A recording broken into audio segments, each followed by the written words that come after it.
You tell me you don't want to Mewtwo. All right, fine. We're already there. If you had to fuck a Pokemon, what would it be? Any AV discount? Lopunny. It's made like a Playboy bunny. I'm getting in that Jinx life, bro. That's Yeah. good. I was definitely gonna go to like Ditto. You're the kind of person who wants to fuck Nicki Minaj too, don't you? I give her a real. Oh, no. Hell no. Hey, man, Death by Snoo that'd be Snoo. some freaky shit, man. You might enjoy it. You never know. I put Ditto into a cup and use him like a fucking fleshlight.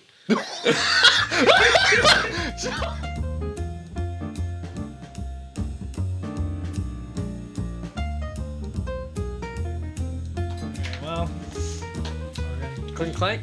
clink, clank, Clink clink. clank. Clink clink clink. Hello clank. and welcome to a very special E3 edition of Strange Happy Hour. I am one of your hosts, Brent the Jesterhead Metcalf, alongside to my right, Michael, Tumbleweed Kepley. to my left, Dispatcher Mark Plover. and my other right. Handsome John Pettit. In case this is your first time joining us, this is a wonderful episode to join us on. Strange Happy Hour is a weekly tech and video game news podcast where we come around together to discuss with you the weekly news as well as an important topic. However, in case you don't know, look, I see a case a lot. Wow.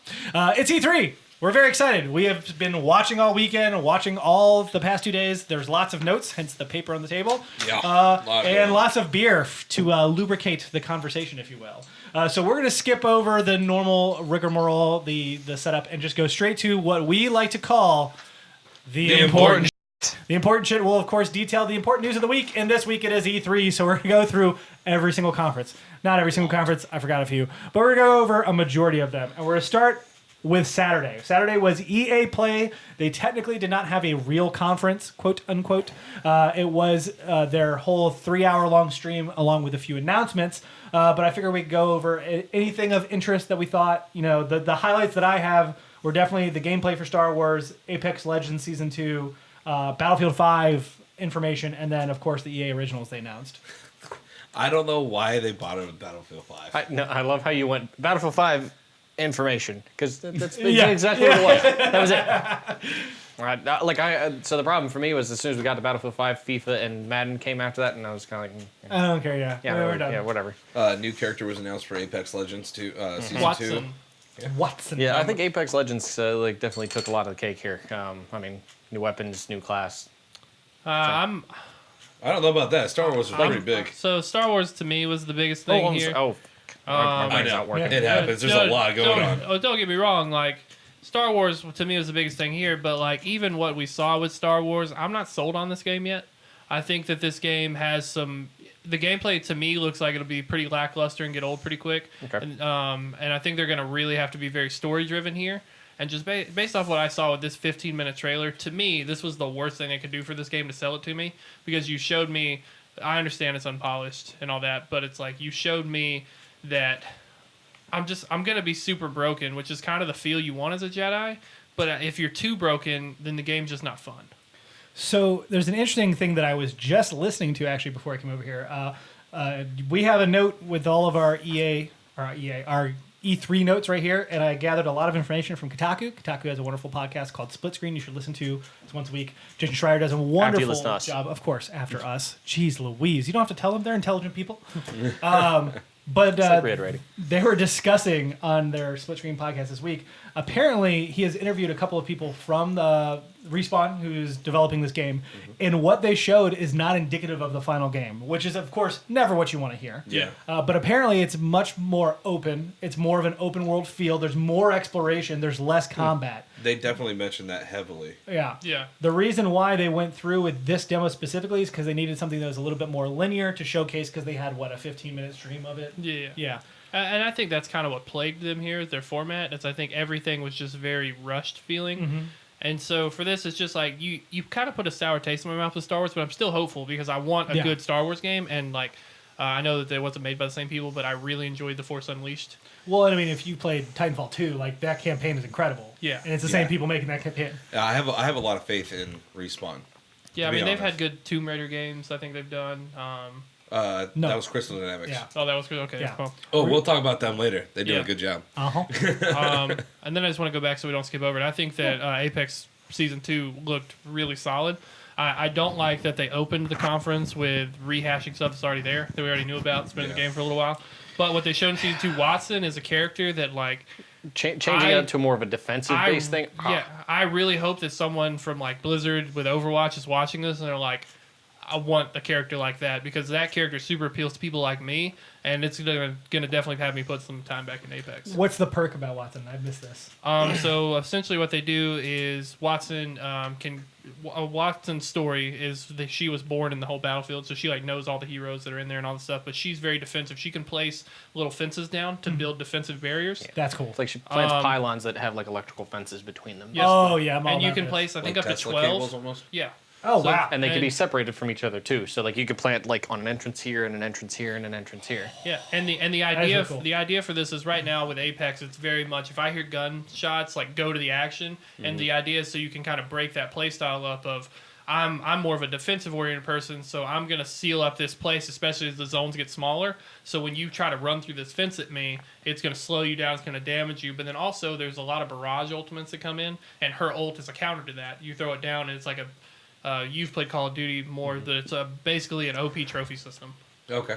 So it shoots down all this stuff, and it seemingly shot players. They weren't very clear on that, but it does a lot of damage. Very defensive, and it's just like cool. That's a character for me because that's my style. Yeah, that was what kind of got me into looking with Anthem was the differentiating character set, Yeah. and I'm glad that Apex Legends is bringing it in because it was all offensive for the longest time. Yeah. It was run and gun, get in there, get out, move on, and whoever did that the best won. Now it's gonna really change up the gameplay, and that's gonna make it really fun to watch.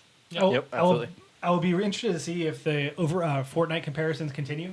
Simply because that what you described sound very much to me like what you can do in Fortnite. Of like, cool, I'm going to seal myself in this room. But the way that they build, It's it different. starts going vertical in yeah, the end. But a lot. it's not building though. Is the point? Agreed. But they already get a bunch of flack already, and I imagine it's just going to I continue. think to your point, it's that this one character can do that, Yes. whereas in Fortnite everyone can do Correct, Yeah. and that'll be the interesting aspect. I think that actually varies gameplay quite a bit. Yeah. Where you won't have the issue of like, hey, well, let's just build up to super high, and then someone eventually dies. Yeah, but not to stray from Star Wars though, because Respawn is gonna, I think, do a really good job. Because I have a lot of faith in them, and I need them to do well. Because I need to see a Titanfall 3. Yeah. I need to stick around long enough to do Titanfall 3. Titanfall 3 is coming. I am interested in Star Wars. I am kind of. I've never been a Star Wars person. I'm kind of tired of seeing it so much in the. I'm tired of seeing it fail. Yeah. I'm just honestly tired of seeing it in the pop culture right now. It's just Yeah. it was always something that I kind of tagged along to. I was never one to really get into it, and so now that it's Same. everywhere, I'm very over inundated. I like agree the with story. It's fine with me. It's Yeah. something I can absorb and be fine with. It's not something I crave. I watched Force Unleashed because of Mikey. I enjoyed watching him play that game. It seemed really cool. And seeing what they did here was a better version, in my opinion. Yeah, I said this to him immediately. Yeah, I'm about to say. I was like, Mikey is going to absolutely love this game. Yeah. Yeah. Watching the effects and kind of like how they did the counter moves, there was a lot of variation grabbing enemies. And then the force stop where they would grab an enemy and then put him in the way of his own bullet that yeah. he fired. I was like, that is just boss. You can do pretty much whatever you want as Yeah. a badass Jedi. Yeah. So I hope that they only showed a taste of it. Yeah. And you're gonna get the whole like kind of sandbox feeling Yeah. after the fact. It's gonna be really cool. To Kepler's point, I agree. I really hope that they do find a way to balance this though, so that it's not just OP I as hell, can yeah. I can be OP because I'm Jedi. Hey, Yeah. you know, like yeah, and there's two camps. Like You can only be God for so long till you're born. Yeah. Yeah, well, and there's two camps in Tell that. me So, about it. like, if you think about it, so Dylan is a huge Star Wars fan. Dylan is very much like this is how it should be because when you're a Jedi, like, no one can mess with you. Yeah. And he's like, so if you really want to get that immersive feel of a Jedi, like, they're doing that the right way. But I think it's going to hinge so much on the story of that Yeah. game. yeah. I As agree. long as there's sufficient challenge because they're going to have upgrades and stuff. As long as there's sufficient challenge to warrant those upgrades and really like, oh my God, thank God I got this upgrade because now this is going to be, oh yeah, I'm badass again. I'm interested, but it comes out at a terrible time for me. So guess what? Brenton will be skipping for a while. There's going to be a lot of that going on this year and next year. Oh, it makes me cry. The Battlefield 5 stuff. I mean, what they showed new maps. They showed the Pacific Theater. Like, was there anything else of interest to someone like you who is a Battlefield fan? Wow. Pacific Theater was the biggest. It was the biggest thing of interest to me, just because they didn't have anything up to that point, and trying to open it up more so that it is like they have a map that's more vehicular warfare based, as opposed to being, oh, we're gonna do a bunch of maps that are like 50-50. Here's this or that. Not to mention, they either had close quarters or they had like big open landscapes anyway, but it was mostly infantry based. Even there were a few vehicles scattered here, but like the other Battlefield games I've always had. Here's a massive, vehicle land-based warfare, vehicle air-based warfare, something like that over giant spans. Or, gosh, I miss Battlefield 1942, where you could literally spawn in a destroyer and sit offshore and shoot and launch, just literally shoot shells the entire game, essentially on a flag to support your teammates. Talk That's- about OP. Yeah, no kidding, right? That is cool. But I miss that kind of stuff, with the Yeah. open vehicle warfare. So it was good to see that they're going to come up with it seems like they have a map or two on the way as far as that goes. But at the same time, building out more close quarters, like having more specialized maps as opposed to having a couple that are just sort of in the middle. Yeah. Okay. Interesting. I want to shout out the EA Originals. I think EA actually does a really good job with their smaller titles they have for quite some time. The developer, or the creative director behind A Way Out, is creating a new game, which you and I still need to play. Yeah, I know. It's on my list. It's on the list. That's on the list. Sea of Solitude coming out later this summer. I'm very excited about. Yes. Unraveled and Ravel 2. Like they Unraveled was have good. a nice selection, and they announced 2 more games. Rust Heart, which is going to be looks like a little bit of a Iron Giant, right? Mm-hmm. And then Lost in Random, we really don't know much more. No. And then a third unnamed game. So Well, I don't know. Moving on to Microsoft, the big guns, or so you would be led to believe. yeah, right. I think the big one to start off with, and I'm going to go ahead and snag it, is Project Scarlet. We got an official I release crossed that out and just wrote PS5. window around the holiday 2020. They did detail a few parts of it. They gave us the same style of video that they did for the Xbox One X of like, here's a bunch of people who work for Microsoft talking about a product that doesn't seem to be here yet, with like weird shots of the logo. And How are you going to very announce this vague as specs Project and- Scarlet? Yeah. It's being released in holiday 2020. You don't have the name released yet? So they did they did the same thing with Xbox One X. It was Project Scorpio until it came out, and then they had a name. I know, but like it's coming up time that you need to get the people like on board. So first, I just want to say that it's going to use a solid state drive with virtual RAMs, just like PS5. Yep. Ray tracing. Ray tracing 4 times more powerful than the Xbox One X, and will have a disk drive. This seemed like an unnecessary announcement. Like it was a Yeah. waste of time, in my opinion. Yeah. I think PlayStation They was. should have saved it for the reveal of the name. Yeah. Like, I disagree with you. I think it was. I think it's good to let people know, hey, we're moving forward. And again, we talked about this briefly in our chat. But I think that the specs are, while they are typically this way, they are eerily similar. And I find it strange that Sony and Microsoft are both very silent. And so it's one of those things to me where, like, obviously being the very hopeful, energetic person I am, and we both know that probably won't happen, I would like to see a world where Microsoft and Sony go in together and make the console. I know it won't happen. Sony's too much of a power control. you But sweet summer child. I want it to You happen, sweet bro. summer- That's We're done with the predictions, right? Like that, the crazy predictions are over. I don't think it's Conspiracy crazy. theory. The specs are very similar. Microsoft really went in on the specs. They didn't show anything. I think, and I think that both of them. Really? I think both of them are going to do the switch round. Really going in on the specs is being way more generous because Yeah. they did not really go in on the specs. I mean, They they went gave- about it in a they Sony. did. said, Microsoft or Sony gave more detail in the Wired article than they gave in that little video. Yeah, I mean, Yeah. but they hit the main point, It's saying, pretty much "Hey, the this same, is though. the stuff that It you're is, going to I care agree. about. You as like the normal consumer." And and I'm sure later on you're probably going to see a press release about certain specs later on down the road that when they're willing to get rid of it. But again, like if you were going to talk about this now, you should have given it should have been when you were ready to really talk Yeah. about the product. I feel like that's what I mean by a waste of time because it fell like a flat thud in the theater. Like I did not hear people cheer. Dude, oh my Nobody God. I've talked to is excited about this because this is legitimately just hey, it's coming a year from now. Well, Yeah, it's and not why- only that, but the crowd themselves. I felt so bad for Phil Spencer sometimes. Well, let's really Yeah. think about why they announced it though. They What? had to announce this so that they could announce Halo. But why at E3? There's no reason to.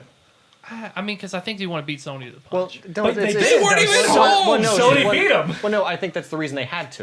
Is Yeah. because Sony's done an announcement, whether it be, I mean, like it's technically an official announcement, I guess, over Twitter, but like they had to announce something to say, "Yep, this is what we're They working on. already This told is us that the Project this Scarlet is the was high in level." the hole. Yeah. We already knew that. But that's the thing. They had to give you some generic information about the specs, which is, by the way, what we got with What we did. PlayStation. And I swear, Yeah, like we got. Because right- we're because gonna right have ray now- tracing, solid state. We're gonna have this, that, or the other. But from a high level perspective. Because- Plus, I think that honestly, the biggest thing that I got it. Microsoft got was that they came out and said this is going to be a gaming focused console, as opposed to when the Xbox One came out and they said it's going to be a media console.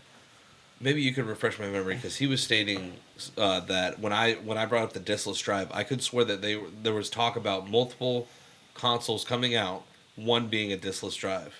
Yeah, so they kind of talked about that at E3 as well. They said it was in like one of the post interviews Yeah. with someone, and they were just as evasive on that as you would imagine. Okay, The- because the- he was talking about it and he said I've he didn't gotten remember where, and I could have swore I heard 3 that. confirmations from like various gaming sites that they're going to have a disk drive on the console. Yeah, but one of them was supposed to be a diskless It drive. very well could be. So there were rumors about that they were going to make a Straight up streaming diskless only and then a console, disk yeah. drive. Well, that's but what I'm they- asking. Was it them that said it, or was that just No, a rumor? that was just a a rumor. rumor Well, actually- because everyone's right now is in the camp that Microsoft, until That's why this, these rumor everyone, things are bad, man. They start getting in yeah, your head. everyone was like, well, "Hey, Microsoft's leaving the console game. They're going full digital. Yeah. They're getting out while they're here." And I should think have. this was the reason why they needed to make the announcement is to say, "Hey, we know all the rumors are there. We're still in the console game." But why here is my question. I agree that an announcement should be made. I think this was the biggest waste of time their entire show. It disappoints me because the way I wanted to talk about it was when they were ready to talk about what it's called, what it is, and really bring it to the forefront.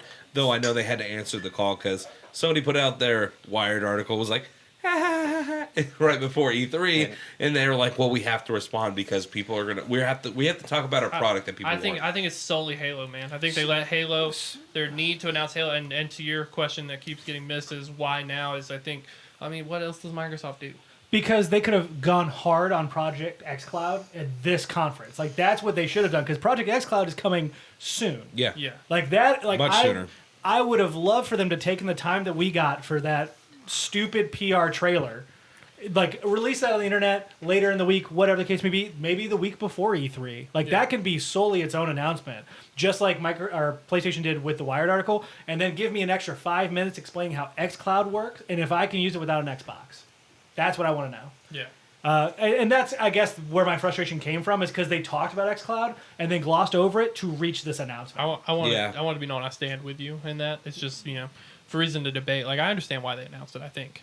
I'd like to believe that I have hope in them. I guess. I think it was their only way to kick Sony in the shins, saying, "Hey, all right, yeah, But we did got it- the same stuff. We're ready We'll for get you. there. I was like, Don't think you're did gonna it run us really? over." Like, I don't know anybody who's like, This is some they're playground on par bull- with PlayStation. this is some playground bullshit right here. Like that's exactly what went on that stage. Mark, did you want to add anything else before we move on from the console announcement? No, the only joke I was going to make is while they had 30 extra minutes, they had to fill because Sony's not there. I guess. So, I guess that's the reason they had to announce something. Fair enough. They did also talk about Project xCloud, as I was just discussing, that it will involve streaming off of your console as well as their servers. Yeah. But they were very vague about how this would work. It is Yeah. supposed to work with your phone and PC, but Yeah, we don't I really think it'll be know. So They- your they- Xbox turns they- into a server, well, and then it's supposed to communicate but- with everything else that way. That's not a reliable way to do things, I guess, is the problem. Like, you can stream from your console, but the upload rate at your house would not sustain that kind of stuff for the most part, unless you have really fast upload speeds. I mean, what uploads do you really need? Anything faster than? So they recommend 10? 40 megabit a second down Yeah. just to stream, like the 4K content at 60 frames, like you would need to be able to upload that, you'd need 40 up. To Yeah. put this in perspective, we have 300 megabit a second down at the house here, but we only have like 30 or 20 up. yeah, I mean, most upload speeds are much lower. Yeah, I don't unless know you why have- you need to unless- upload. I'm But not you're- getting that. but yeah, Because you're if not you're gonna use streaming, it. because the idea is that your Xbox acts as the server and streams outward. It would be my guess. But the is it idea. actually utilizing all that entire bandwidth? It would have to. Yeah, in order to Okay. actually Like- to not have the lag or anything along those Right. lines, you'd have Now, to. if you're streaming 1080p content, the recommended is usually between 15 and 20, and majority of households can do that, which means if you're doing it from your Xbox to your device, that's fine. But let's say you're in California, but You know, like we have our Xbox, like you'd have your Xbox here in North Carolina, and it tries to stream from your Xbox. That's not gonna That's go not a well. feasible option. You're streaming across the country at that point. Yeah, they mentioned that their Azure servers would be involved somewhere in the middle. We Yeah. don't quite understand why. And again, that's Yeah. what my frustration was. Is Yeah. I would much rather hear about this because it's supposed to be coming in September, October. And it's the same thing that Sony is also going to be using for Eventually, their yeah. streaming And services. Stadia. I mean, it's supposed to be a competitor to Stadia. At least that's what Phil was making it sound like. Yeah. Yeah. So I'm sure we'll see more. There is still Gamescom. Microsoft can easily do their own events as well, but that was definitely one where I wanted more out of it. Yeah. I'm going to hit a couple of other bigger points that we can discuss. Xbox purchased Double Fine Productions. As someone who's a video game industry nerd, this is a huge deal. Nerd. Double Fine has been around, you better believe it. Double Fine's been around for years. They're derived from LucasArts, the video game studio that LucasArts used to have. What games did they make? So they made, oh my God, it's Day of the Tentacle, That's right. and those types of games like a Maniac Mansion, and then they moved over to Double Fine, where Double Fine made Grim Fandango, Curse of Monkey Island, Secret Monkey Island. What are you laughing about, huh? I don't. It was just like the one game you named. I was like, I have no idea what that is. So again, as a video game industry nerd, like these are older games. They're not Yeah. really well known now, but they're also known for Psychonauts, which is a phenomenal I think franchise. Psychonauts is the big I one. was going to go back to an old conversation of No. anime or hentai. So the fact that they were bought is fascinating because Tim has been on the record multiple times of not wanting to be purchased. Whatever Microsoft's offering them is great. You should go to the Double Fine Twitter feed because they have a 20-second clip of him just being like, again, in that whole like inspirational, like, we never thought that we'd ever be bought, but then Microsoft came to us and offered us a lot of money, and I said yes. So good. So good. So that was an interesting mix. Microsoft once again building up their repertoire. Like they're really readying themselves for next gen. Yeah, and I think that's to get ready for the Game Pass stuff going on, and obviously they want to sell software. Software makes a lot of money, and in order to sell their hardware, they need the software to support it. So, makes sense. Cyberpunk 2077 Oh, buddy, looks hot. got another great trailer. The best win for PlayStation the whole conference. Also, the reveal that Johnny Silverfingers will be in the game, That is just AKA that sounds like a porn name. aka Keanu Reeves. Yep. So this was probably one of the better surprises of E3. Keanu comes out on stage. Everyone's excited. You are freaking awesome. Somebody else, you're breathtaking. He goes, You're you're breathtaking. That's right. Phenomenal. It was definitely one of the Fine. highlights. I am excited for this game. I am so let awkward. down that it was just a CGI trailer. Yeah, So that's where the whole time with Cyberpunk, I do not want this to be mistaken. I'm very hyped for this game. But from the original pitch of this game, where they talked about how immersive this world is and how every character in the game has a story and how they'll work on schedules, you'll get to know all these little NPCs in the game. I said it was super ambitious. We're probably going to see that dumbed down because that's what we always see happen. And then I found it very convenient that Cyberpunk has avoided showing off those environments and everything building up to it. And I think that's the problem. We're going to get to another game where I have that same skepticism later. But Cyberpunk... I think Cyberpunk will definitely win the story war. I think it is going to have a phenomenal story. CD Projekt Red does wonderful things. Yeah. I don't think the gameplay will be as they pitched it. well, and that's something that we're gonna have to wait and find out until Yeah. we see it. And that was one of our biggest complaints of the entire thing in general. Yeah. There's not enough gameplay. I pre-ordered the anywhere. collector's edition because Try to let those Jesus. original announcements just drift off. I was into the gonna be wind. interested to Yeah, watch it. well- Watch one of you play it. There's a big problem that was pervasive throughout all of E3 this year, but specifically Microsoft's conference, is that there was just little to no gameplay on anything. They were the worst offender by far. In our next announcement, which is Gears 5, which is coming September 10th, there was no gameplay at all shown for that game. Except for Escape. No, Which you can that go and wasn't watch actual- the Twitch for it. So that wasn't gameplay in the conference, though. That was a CGI trailer in the conference. No, I Well, they did have them playing it. I guess you Yeah. probably could find After that the footage. fact, yeah. So Yeah, they you had, probably so they had find the that WWE footage, Superstars playing it, but it wasn't like a part of the stream. Yeah. During the stream, it was a CGI thing, but you could go to another channel and Yeah, watch those exactly. people play it.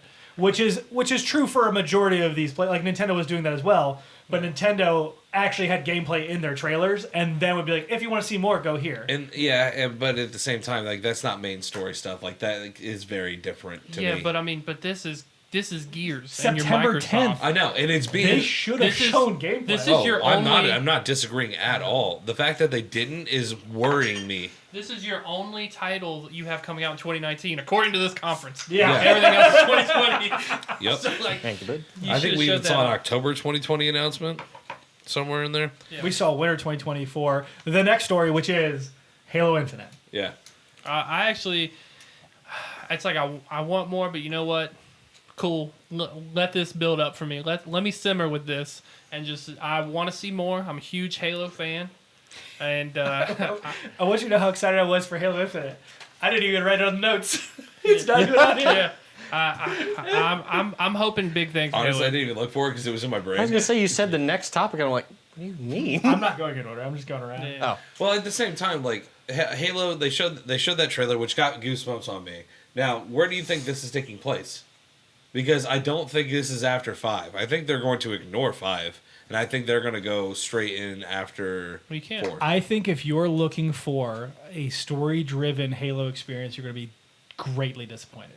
Well, the thing is he's pulling the chip out to go get Cortana. Cortana had died, or went Did you corrupt. play 5? Not in 5, 4. It was 4 that she went corrupt, right? I think 5. 4, yeah. she started to go corrupt. Five, And four, then and 5, she went full corrupt, on. and And it was she's the main villain. it was And then she it was died. Chief versus Locke. yeah, but like big. No, I didn't play 5. but he Yeah. didn't like. That's not the whole spoilers for. That's not the whole full story though, because Yeah, but- he's not going to play 5. No, Yeah. I don't care. I mean, Spoilers for Halo 5. The fact when I first learned that the entire advertisement scheme, which I was excited for, was a sham, I immediately gave up caring about that game. look, I think that Halo's going to go back to its roots here, and I think it is going to become more story driven. Okay. I think they've learned from their mistakes. The 343. That's one of those people that like maybe I'm holding on to false hope, but whatever, bro. I'm in it. I mean, that's I what think that's you- what I want too, and that's why Yeah. I'm agreeing with that. Seeing him going to get Cortana, but about like that's going back. I think you're going to see Destiny with less grinding, and that's what Halo Infinite's going to be. That you know what? Destiny still has some story No. elements to it. Yeah, Yeah, yeah. So not problem is- like. Halo's got so much lore attached to it and so much content. It would be stupid to do that. I hope you're really excited to read lore content and menus. I play MMOs, buddy. I'm ready. There is not a whole lot more here other than I thought it was cool they announced the Elden Ring. Yeah. I thought it was really exciting to see a couple more Sexy. big things. Game Pass coming to PC is interesting. That's the only way I'm gonna end up playing Halo 5 at this point is if it comes out. I'm excited for first. Battletoads. No, I was a Battletoads fan. I know everybody else is all against it. It was a hard ass game, and I got good at it, and that just makes me feel special. The game. There's 2 games in this conference that I want to highlight because they were my 2 favorites by far. Okay. Minecraft Dungeon. Yes. Oh, yeah. That I'm looks excited for super that. good. Yeah, I yeah. think Minecraft Dungeon Coming is to gonna be PS4 as phenomenal. well. Come to Switch. Yep. And then the other one is the Funko Pop Gears because that looked awesome on mobile.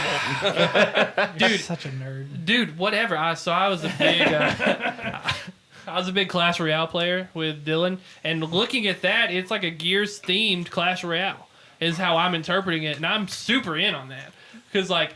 Cool, you get some violence, use of Gears, it's cute, whatever, man. But like they showed more gameplay in Funko Gears than they did Gears 5. Yeah, I know. I was That's sad. All I'm saying is that, as your idol said, Dr. Disrespect, mobile gamers aren't gamers. That's a lie. If you play games, you're a fucking gamer. Yeah. Who cares? That Who cares? is disrespectful. Yeah, it is disrespectful. He's kind of Now, a doctor. You want to call him a nerd, Yeah. Oh, I'm ready for that. I'm so excited. but Mark, don't even Honestly, announce this game. biggest Big drop. check right here. biggest drop of the decade for the dispatcher, Microsoft Flight Simulator. Yeah, that was freaking gorgeous. Honestly, like the 4K textures, the AI-based, like I guess, assistance system for a lot of the tech systems, on board. Yeah. Super ready for that. I'm really excited to see it. I can't wait for it. Yeah, I'm excited to watch you play it. Especially to know what the modding community looked like, especially if Microsoft decided to go with a different developer or rebuilt this from the ground up. Yeah. Because the last one that they built out in 2006, by the way, they Oh, handed wow. off to a third-party developer who revamped it in 2014 and left it up to other companies to come in and make their own games. So now they're coming back out with their own, probably a brand new code base, which I'm really hopeful for Oh, because yeah. that old engine needs to be scrapped. Super excited. Yeah. All I know is that I watched this reveal happen, and I was like, could you imagine if all of a sudden the plane just lands and he hops out? It's like actually GTA 6. Mark would have been so I mad. don't think you'd understand how much I would have lost my shit. Yeah. The greatest part was sitting on the couch watching, and one of the guys we had over to watch it, he was just like, how funny would this be if it was a flight simulator, bunch of nerds, and, Then the Airbus comes in, and I'm like, and we're all like, holy shit. It is a flight simulator. Oh, that was really good. The one other game I really personally wanted to highlight, or there's two of them, was 12 Minutes, which is a little indie yeah. title. Yeah, We're in this like little time loop. Looks fascinating I from want a to, top-down perspective. that's one of the games that hooked me. I want to know more about it. And then Way to the Woods, which is deer with antlers that light up, Yeah. but it looks like Journey, and I'm So in. flower based. I'm in, It's cute. like, already. I love it. Ori and the Will of the Wisps. Yeah. I'm super excited for that game. that looked really cool. Yeah. It looked like a really good storytelling game with like good enough action. I That like keeps the me art interested. style, actually. Yeah, Oh, yeah. I agree. And Metroid the style character gameplay. design in general was breathtaking. Just watching what I did. So You're breathtaking. Thank you for that. That was Oh, good. and I guess the Dragon Ball Z Kakarot RPG looked interesting if Just- you're a Dragon Ball Z fan. Not It enough looked in that hot. trailer. Like, it was cool graphically, but I was Yeah. like, what is this game? And so they actually dropped a new trailer today. Should have that just said, "I showcases am what the game Goku." is. Yeah. Yeah. So that's pretty cool. Of course, Elden Ring, which is the George R. R. Martin from software game. Totally cool. And if you've been waiting 5 years for Phantasy Star Online 2 to come to the West, well, now's There the you time. go. Okay. Problem solved. what'd you think of that Blair Witch game? Yeah. I thought it was a Silent Hills game. I did I too. was like, oh, Silent Hills is here. I was like, oh my god, so are they rebooting this franchise? Because it got a little creepy. Then, I thought maybe another Outlast. And I was like, I think we know that I don't play spooky games, so nope. it's fine. But at the same time, I was like, still intrigued. I could watch. It's like, what was it? We play Dawn. Not Day into Dawn. Until Dawn. Oh, yeah, there you go. That was like on the level of where I was comfortable with it. Yeah. And then I was watching this. I was like, we're good. Nope, not doing this. Is there anything else you guys want to highlight before we move on from the Microsoft conference? No. No, I most already touched on disappointing literally the conference most of important thing in the Microsoft conference. This I got it. E3. My big thing, honestly, was that I feel like they had the chance to blow it out of the water, and they did not. Yeah, they definitely squandered a lot of opportunity. Yeah. Yep. So, Yeah. Sad to say.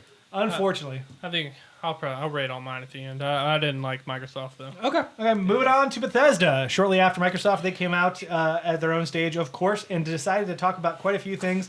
I think the big one, honestly, was Doom Eternal. They showcased a lot of gameplay for that game. Yep. Coming out November 22nd. It looks incredible. It looks hot. As someone who does not play first-person shooters and does not play Doom, the fast-paced franticness of it was very interesting to me, along with the actual multiplayer components. I got that old school Turok and Yeah. like Quake vibe from it. I'm like, yes, this is Yeah. hitting all the right buttons in the back of my brain. And Yeah. it just looks gorgeous. Yeah. Yes. Yeah, I think I've played every Doom. I don't think I've missed any. I mean, this game is exactly what I need out of a Doom. It's bloody, it's violent, it's fast paced. Yep. A lot of explosions, fancy The guns. melees It's in like, general, yeah. they were varied and they were beautifully Yeah, done. absolutely. Honestly, I'm Absolutely. just more excited for the helmet. I thought that was really cool. The special Kevin made a edition. comment while we're watching. It's like, "There's your next motorcycle." And I'm like, I hope it doesn't come with like no, maybe. any Here's the problem is any required knapsacks. the last collector's edition, they did not really deliver on it, so I'd be a little worried. Yeah. Uh, They learned from their mistakes. Speaking of that collector's edition, Fallout 76, they came out first thing actually, discussed the fact that they screwed up, that they were going to try and rectify things. Very happy with the community they have now, giving out some free content. They're adding a BR to it coming this summer. John and Ethan, your favorite part, I know. Absolutely, I know you're very excited about it. Yeah, absolutely. Can't wait for you guys to play that show to us. They Did it I really? mean, like adamantly. Dude, honestly, the BR Looks good. looks really good. Yeah. Like The, it's the wild. defense aspect You- I thought was really cool. With like the turrets and the fort. Yeah. and all that, It's like, it's a neat take to challenge Fortnite in building. Correct. In a BR. There you go. And it's like, hey, We were discussing it before the show, but Outer Worlds should have built that game for them. Yeah, they would have been a lot happier with that. Yeah, Obsidian Entertainment. And then, of course, they're adding a brand new narrative with NPCs. Things you would expect to be in a Fallout game. My favorite part of this entire conference was how loud that crowd cheered. They're just like, yeah, adding NPCs to a Fallout game. I was like, whew, man, you've brainwashed. And just so you guys know, it's free for a whole week. Just come play it, please. Well, so the game is free from the June 10th to the 17th, so go check it out if you have any interest whatsoever. Yep. This will be up before then. But all this content is free coming out to players who have the game. yeah. So that's dope. I think it's probably enough to rectify it to build up for this community. I will be really curious to see how this game continues going forward. I'll be interested to see Or what dies. the ending Yeah. feeling is when 76 is like Division, for instance. People hated Division in the beginning. They fixed it, and in the end, everybody has a good feeling about Division. They're not sore about it. They're not really happy about it. They were just okay with it. I wonder if that's going to happen with this. Yeah, So, and I give a lot of props to Bethesda for saying like, hey, we messed up. We're going to take it on the chin, but we're going to stick with our games. We're not just going to throw it to the side and make something new. We're going to give you the experience you deserve, Yep. and I think that's a huge. as a shareholder, I would be worried when they said that. No, I agree with you. The fact that they owned up to it. I'm dying. As a gamer, I'm proud of them. Yeah. man. Not even Fallout. Yeah, they also added more content for a couple other games. Looks like Elder Scrolls new. See, this is not updated at all with my language. That's fine. Elder Scrolls is coming out with a new expansion online. That should be out now or soon or something like that. Dragons, who knows? Yeah, if you like that game, yeah. Elder Scrolls Legends for the phone is also coming out with some new content in actual Dragon campaign. Elder Scrolls Blades is coming to the Switch. It has cross save. You can play it on all these devices. I just want to hit on the fact of these games because I have no interest in them. But they talked about Elder Scrolls for a solid 25 Yeah, minutes, yep. and it went on And it dragged on. forever. And Yeah. did not make a single mention other than literally once of saying, We're working on it. we're working on it. Yeah. The new Elder Scrolls coming out. Elder Scrolls 6. Like, come on. They didn't even talk about what's that space game called? Oh no, Starlink. Well, Todd Howard came out and said we're working on Starlink very hard. Yeah, that was it. Like, he mentioned the word, he literally said the word Starlink once. Starlink working on it. Elder Said that- Scrolls 6 working on it. On to Elder Scrolls Legends. Woo! Which showed a trailer for a card game that's Rehashed already dragons. out. Yeah, you guys said you wanted dragons, so we're going to give you dragons, and we're going to keep saying the word dragons. This is how you get everybody's attention. Yeah.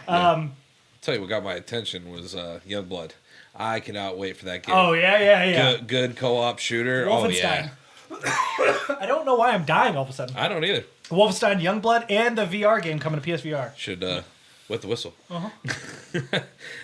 So me and Brian have been talking about playing this game for a while. Super excited. Youngblood. Yeah, being I Youngblood. like how soon they're coming out too in Oh. July. July 27th. Yeah. Perfect That's time. It's super right dope. in the middle of my lull, which Yeah. is great because it's right before Not which will come out. and not competing with anything else in the market at that time. Yeah. I think it's super smart. Everything is going to be pretty quiet from between now and October. Well, I think it's great too because the original announcement for that was essentially an expansion, and they've broken it out to a full-on brand new game. They Yep. took an extra year basically to make it that. So, super excited for that. Yeah. Yeah. You want to talk about this next one? I know you're excited about it. Go ahead. Oh yeah, Commander Keen. Let's move No, on. I was talking about the Tango Works What? Ghostwire Tokyo. Oh yeah, well that's way It's back on the here, first man. page. I know. Oh, yeah. That's not in order. We're, No, we're all I over the really place. all the way down the bottom. I was like, what? honestly, I'm actually, I don't really know much about it, but I know it's spooky. Yeah, it looks spooky. I mean, you were excited about the presenter. That's why No, I, the I presenter's- lobbed it up for you. And you just Oh, like, dude, yeah, no. forget you, You Brent. caught me off guard. Smack in the face. Know I what was, you're talking I was about. following the bullet points Okay, here. yeah. But We're not in we order. don't do things right here at Happy Hour. Yeah. But no, I thought it was really exciting. The presenter was super cool. She was super animated. She was on par with Keanu Reeves Yeah. to me, and I think that like these presenters can really build things for games, especially when I have anything to show for it. Yep. Yeah. And just to like see her kind of passion and excitement about it, just to show the little bit that they could show, it's like, hey, I'm cool. I might check it out. It looks like a game that would scare the brakes out of me, but Yeah. Tango, Bethesda's got a pretty good selection of games. they really do. Yeah. They really do. Tango GameWorks made Evil Within 2, and so this game is supposed to be far more action oriented, not nearly as survival horror as those two games. It looks interesting to say the least. that's weird stuff, man. Followed up by Deathloop from Arcane Leon. I One wanna of the know one I more had about the this. most questions for. I was Yeah. like, this looks cool. I love the premise. This seems like something new and something fresh, and I want to see it, but I want to see more of it. I'm so excited about the style. So the Yeah. style of that 1970s, like bright yellow and Yeah. flashing orange colors in the trailer, the music in the background, the character models, like two assassins stuck in a time loop trying to kill each other. For All what that seems like the sounds- same purpose. So Just she different wants, views. Yeah, he wants to end the loop. She wants to continue the loop. It sounds fascinating. She- I well, he wants agree. to end the loop to like kind of continue on living, and she wants to keep the loop going to keep on living. Like it's like really weird. I agree with you. Once again, this conference was plagued with here's a bunch of CGI with no actual No gameplay. Yeah, no- and it's one of those things where like this was the moment of their conference for me with Deathloop, and it's like you really didn't have much to show there. Yeah. It's like I'm easily the most hyped for that. I mean, yeah, I agree. Yeah. The last bit that I want to talk about was their Orion streaming technology. So this was really interesting because they're claiming that this is going to allow you to stream games with 40% less bandwidth necessary. And this is they showcased a little bit of it on stage where they had a phone Yeah. with an Xbox One and it was playing Doom Eternal.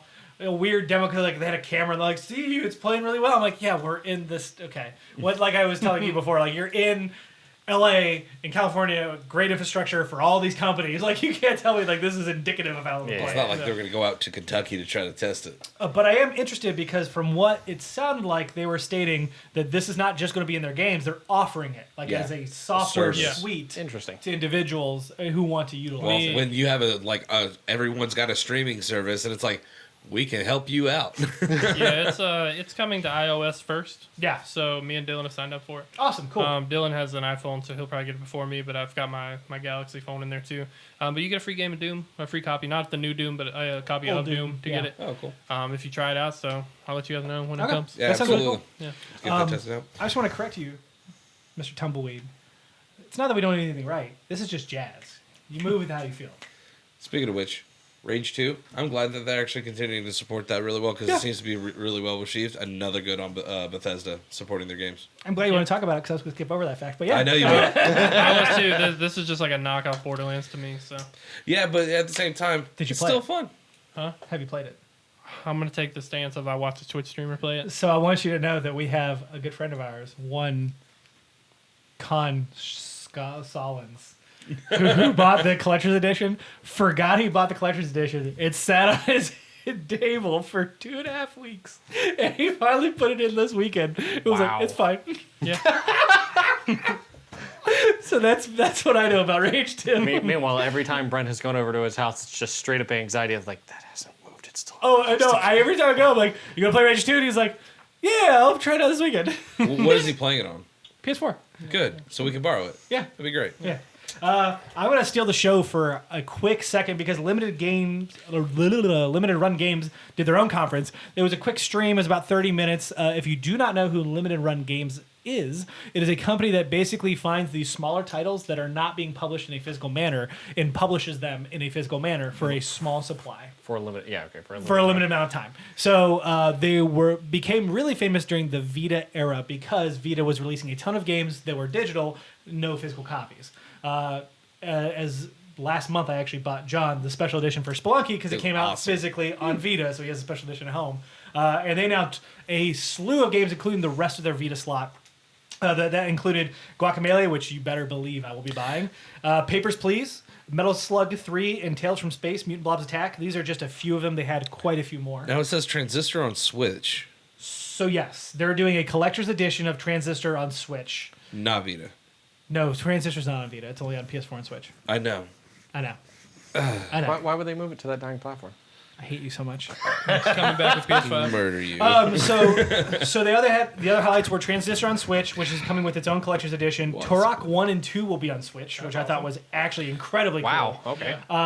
A handful of Star Didn't see Wars those. games for PC, including Rebel Assault, TIE Fighter, Jedi Knight, and The Empire Strikes Back. These are basically old PC games and also old NES games that are all coming to the PC in collector's edition form. I'm glad to see Rogue Legacy come to Switch. Rogue Legacy on Switch is super dope. I'm very excited about that. That was a good game. Shenmue 3's collector's edition will be sold exclusively through Limited Run Games. That's for PC and PS4. So if you Wow. want it, you have to get it through them. And then they had Curse of Monkey Island and other of these LucasArts games available for hard copy. These are not all available right this second. They do have a couple of them up and they're doling them out across the year. So just keep an eye on their website. All sales are final. I think that it's very important because I had to negotiate to get a return back. I think I told you that story. If not, I'll tell you later. And they're very, very quick. I bought your collector's edition and then Brianna's collector's edition on a separate email and they were gone. So they run fast. They usually only print about 3,500. What I think is really cool is that the company gives the rights back to the actual developer. So they actually only print and make a deal for however much money for that amount. And that developer can go to somebody else and actually release it physically if they want to. Oh, okay. So really cool. It was a weird conference. They were very goofy, kind of like Devolver Digital. But Yeah. you'll also notice we're not talking about Devolver Digital. It's because it's usually a parody and I skip over it every year. Moving on to the. No, that's not a joke. That's real. Like I they know, it's actually just so make a parody of insulting. either. It's not a. That's what they're going for. I know. Ubisoft, the French developers. They're not French anymore. Well, Started they're- off with the Assassin's Creed Symphony. which was really cool. Oh, I loved it. Very well done. They showed the dates. I think it was a little bit of a spit in the eye because it was. was like, we're going to lead with Assassin's Creed and then not talk about it. At first, I was like, "Oh my god, they're actually doing this!" I'm like, I'm so confused right now. Then it didn't happen, and I was like, "Okay, I don't know what's going on." me- Is that why you're wearing the cap today? Assassin's Yeah. Creed Ragnarok's coming. Oh, it's not. No. Well, it's just more confusing irony. but because of the fact that there are all these rumors. There's a rumor about an Assassin's Creed Legion. We'll get there in a second. Yep. The being like in Rome. There's an Assassin's Creed Ragnarok that's supposed to be the Norse one, and then they open with the Assassin's Creed freaking Symphony. It's not like your community managers don't know people are talking about this. Yep. They're managing your Twitter No, accounts. specifically, they just want to stir the pot a little bit. Yeah. That Yeah. definitely felt like a. Did you want Assassin's Creed? Aren't these really It was- cool cutscenes? But it was beautiful It too. was. It was Like very cool. seeing the history of Assassin's Creed and going through it just sparks so many memories. I mean, it really brings a warm part of you. Yes. For me, to what Ubisoft is, I agree. because they have a long history. Well, an opening with a shot from Unity with Notre Dame, Yeah. really cool. Like that was Yeah. very well done. Yeah. So, but move on to the big one. I'm going to call this the big one for the conference. Yeah, for it's, sure, It's yeah. definitely top 5. Watch Dogs Legion revealed, released March 6th. So excited. Yeah. This game, watching Granny kick ass, that was the bomb. The premise being that there are no main protagonists in this game. You are literally developing a legion of up to 20 people that you recruit. They all have different abilities. Those abilities can help one another and help build out your repertoire for everyone. Legion makes so much more sense now after hearing all the rumors and seeing this happen. I'm like, cool, I get it. I'm all in. I think this is going to be a great game. See, I'm halfway in Yeah. with it. I granted, I think the way you presented this game and the way you sold this game, beautiful. But you presented this game the same way that CD Projekt Red presented to me Cyberpunk, but you are actually basing your core gameplay around it, to where all these characters are gonna have stories. They're not gonna get old. They're not gonna get generic. So for me, it's like there are definitely got to be key characters in this story that you control. There has to be like a main character. Otherwise, I don't know how you build this story. So, Okay, you're about to say I, something. I think you and I might have been on the same track of like there might be certain characters that are better suited for different areas, but the idea is that literally any character as part of the Legion can participate. Well, and it appears like because in the gameplay footage they showed, there is someone talking to him. Like Yeah, there is, there's I someone in believe control. Yeah. that is who your main protagonist would be. Oh, okay. You Well, just yeah, physically but- would not control them. Yeah, and I'm just interested to see how the story develops for this game. The gameplay, I think you're showing me a lot, and not to air bad laundry here, but Watch Dogs has let us down twice now. I So- disagree with that. On Yeah, two. I disagree that on one. I enjoyed one. So I'll do that based on public opinion. Public opinion of Watch Dogs 2 is higher than 1, and it's actually Well, in that wasn't a high bar. in the positive. Yeah. But Watch Dogs Legion, you're doing a lot of ambitious gameplay here, and if you do it right, it's going to be dominating. Yeah, I but agree. if you don't deliver on this, your core gameplay, I mean, you're set up to be an Anthem. I don't disagree. I am very curious to see what happens because Ubisoft is on a hot streak right now. I would argue that their games that they have delivered over the course of the past 3 years have been I'll argue that after the first 3 months of a game, because their launches have been pretty horrendous in a lot of games recently. which ones? For Honor tanked, Rainbow Six tanked, Watch Dogs didn't do well out the gate. Watch Dogs 2 was fun. Sales wise. Yeah. Sales wise, but I'm saying like just general gameplay, like loading the game. PC had a lot of issues with Watch Oh Dogs. yeah. too. I PC forget has a you lot of guys played issues on in PC. general. That's your problem. Your launch is Yeah. pretty hard. It's because it's a port. It wasn't. Yeah, but It it was wasn't a developed for release. Yeah, but console. still, and like, made I for think PC. your most successful thing you've had by a long shot was Assassin's Creed. So Assassin's Creed Origins, Odyssey, Division 2, Rainbow Six has come up. I would argue. Oh, it's had a major following for a long time, and Yeah, it's just getting better and I better. don't want to say I'm knocking Ubisoft. Oh, their, no, their you're launches good. their launches are typically slower. They stumble a little bit, They but have they had a definitely lot fix of it. those for Yeah. sure, and more for PC than consoles. I sure, will yeah. argue. The one thing I will say probably to that note is they don't seem to learn from their lessons for the launches. Yeah. Like, okay, Orange Division Orange 2 Circle was- Simulator was the biggest downfall for me of Division, like, and a lot of other releases of just servers. Division 2 is flawless. I For, didn't have a for problem. PS4 Oh, for really? sure. Yeah, Yeah. we Not your guys' raid, apparently. Everyone hated your raid. It's too hard on console. We haven't played it yet. Yeah, we're getting there. I think those mechanics we can talk about that later because that in general, I'm like that's just usually not for me. So. Ubisoft has had that problem in the past, but I think they are learning and seeing what happened with Division 2 is telling me that they're listening and they're watching. Yeah. So I'm with John in this camp. I'm very excited to see what this comes. Unfortunately, it's right around the time of another game we'll get to later, and that will prevent me from playing it right away. So I'll have to play it without him, and he can borrow it afterwards. Man. Sounds good. I'll be playing alongside you, I guess. There you Okay, go. there you go. So they also teased a brand new game, Gods and Monsters, which is coming from the same developer that made Assassin's Creed Odyssey. So I want to touch point on this because they only showed a CGI trailer, which irritated the hell out of me. They ended the conference on this and then just cut to whatever like streaming event they were doing without any like, and that's it. Like this is our one more thing and we're done, which was very weird. But apparently people have already talked to the various developers and their goal is to make something akin to Breath of the Wild in Greek mythology. I just want to say that just the CGI alone sold me on this game. Yes, I agree. And I'm big on mythology, Yep. so I'm all in with you. Yeah. Unfortunately, that release date, February 25th, 2020. That's also what irritated me is because Watch Dogs is March 3rd, gameplay. February 25th, no gameplay. I'm like, how do you do that to us? Well, I think we're both in the same camp for something coming up. Uh-huh. Yep, Yeah. yep. The other bigger announcement I would argue is probably their Uplay Plus, which is coming out on PC this fall. It is a streaming service that will give you access to their catalog of games, over 100 games at launch, they're saying, and all new games will be coming to it. $15 a month. How's that sound to you, Mr. Kepster? Unfortunately we're going this way, so Yeah. I just have to think from a mindset of being accepted of it. And I think if there's one, I think the price is a little high. Yes. I would like it to maybe be 10. But if there's one developer that I could argue because they stick their games out and they ride them, Ubisoft can argue for 15 from me. There's not really any other developer I can think of that could. So what I found odd about this though is that Stadia launches in November, Yep.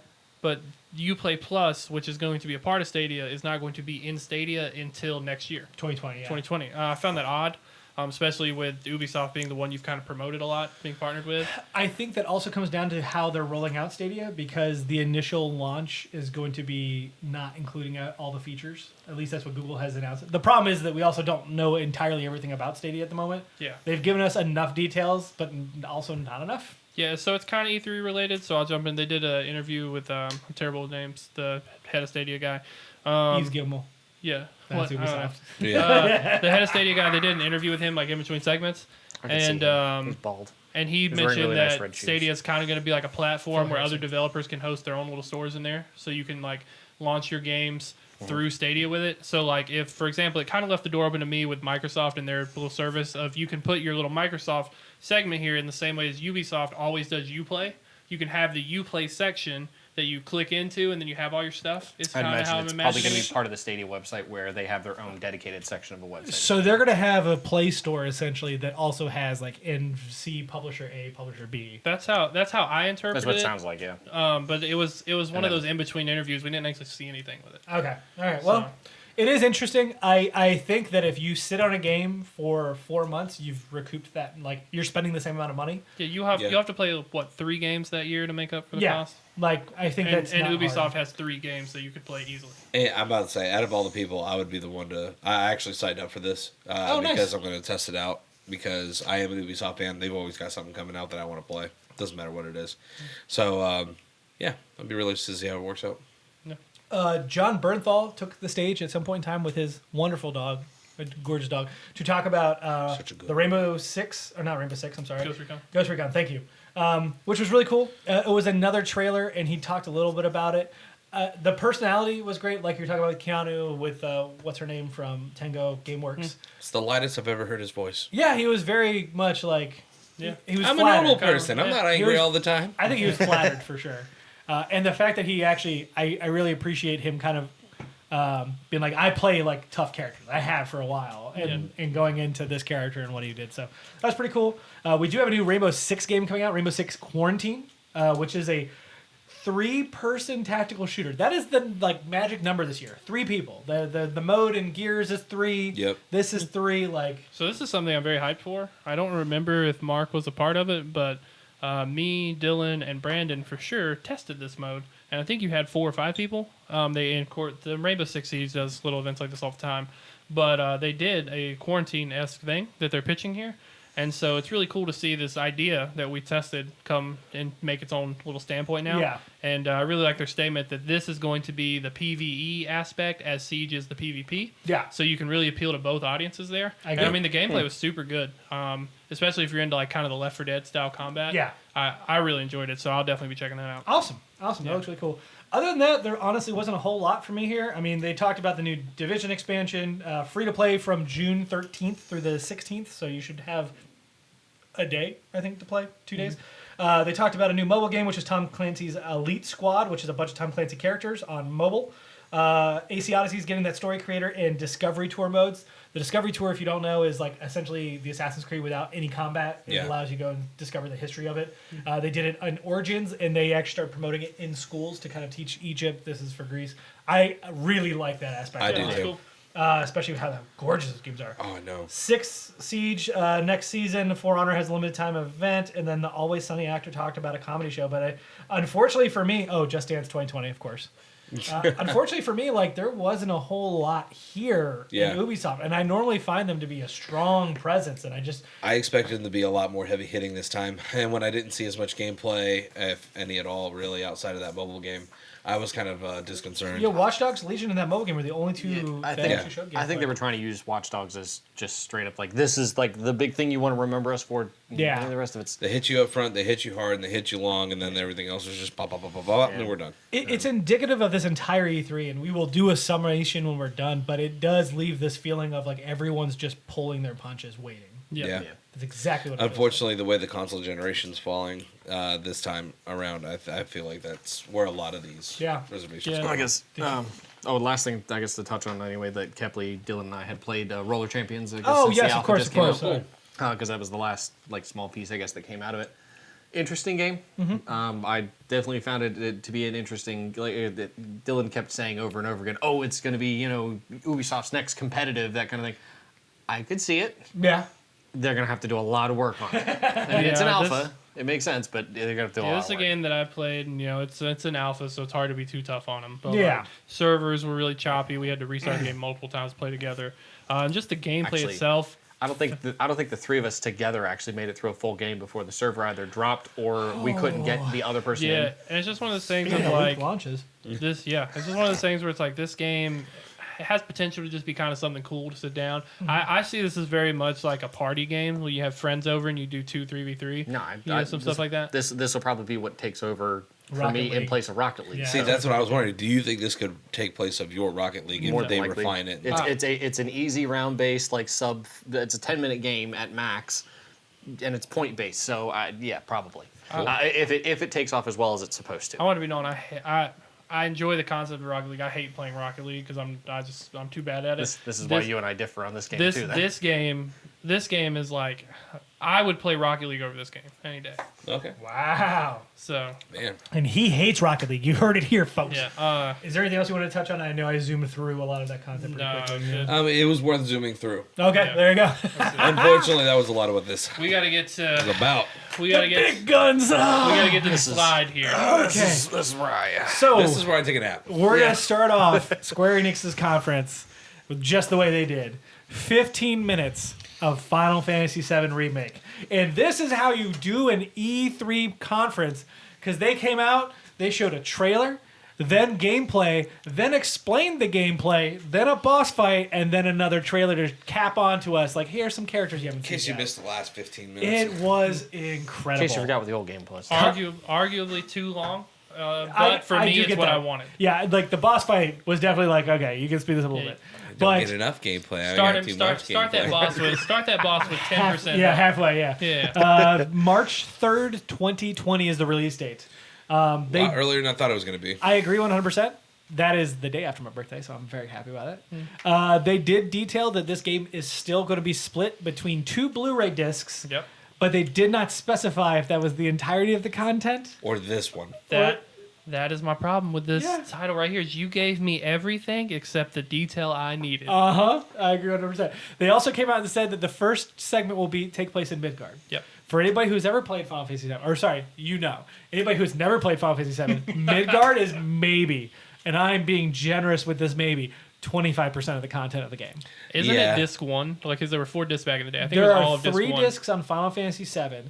Of disc 1, it is like the first third to a half, depending on how long you take them. Oh my god, that's not good. This is gonna be a long. You're gonna be waiting for like 2035 Now, for like. they definitely completion rate. showcase that they're going to add a large open area. You're exploring Midgard. Like Midgard in that day is very limited. You're moving between I'll be 12 max level screens. before the next segment comes out. It is going to be really interesting because that is a question. Like you level up your characters, plus there's magical items called materia that you level up. How does all that carry over? If you just buy disc 2, how does that carry over? There's a lot of stuff here they have to explain, but they have time to explain that, and they showcase the most gameplay for their one game than anybody else at E3. Yeah. So- I really like they did Tifa justice. Yep, Tifa has done justice really well. I was actually comparing the old art style to her Yeah. new model this morning. Oh, their boobs don't look like balloons. They don't look like balloons, which is great. They don't look like they're great. inflatable. Great conversation to have at work this Yeah, morning, by the way. 100%. The best thing for this, not the best thing, the gameplay was easily the best. This gameplay was more than I anticipated it to be, and it's exactly what I wanted. Yep.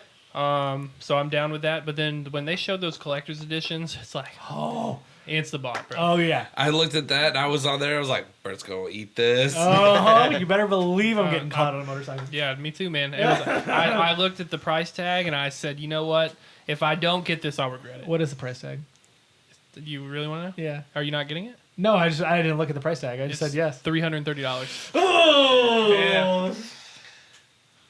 Oh, that's a lot. That's gonna. How big is that statue? It's probably a pretty. I'm about to say it's got to be at least. So it's the Brent's- statue does not ship with the game. It's Yeah, two that's separate what she things. meant. Brent's over here contemplating which games can I drop to get this. So this to me, this was gonna be kind of Not like many.